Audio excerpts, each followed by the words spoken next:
আজকে বাজার থেকে কি কি মাছ নিয়ে এসেছে একটু দর্শকদের সঙ্গে আজকে শেয়ার করো তোমার বন্ধুদের সাথে। ভোলা মাছ এনেছে আর কাতলা মাছ এনেছে।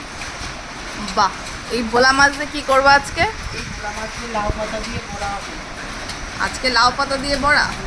তোমাকে কখন আমি হাক্কা নুডলসটা করে দিয়েছি, আমার খাওয়া হয়ে গেল আর তুমি এখনও খেতে পারলে না। কখন খাবে?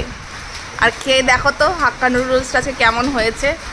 আগে বাজার থেকে জিনিসপত্র নিয়ে এসছে, মাছগুলো মা আগে খুলে রাখলো, এগুলো তো কাটতে হবে, কেটে আনেনি। এগুলো কি মা লাল রঙের ভোলা মাছ? হ্যাঁ, সমুদ্রের ভোলা। ভোলা মাছ কি এরকম লালই হয়? সাদাও তো হয় দেখেছি। সাদাও হয়, লালও হয়। আর কাতলা মাছ দিয়ে কি করবা? কাতলা মাছ দিয়ে আলু দিয়ে রসা। আজকে থালিটা তোমাদের সঙ্গে পরে শেয়ার করছি বন্ধুরা।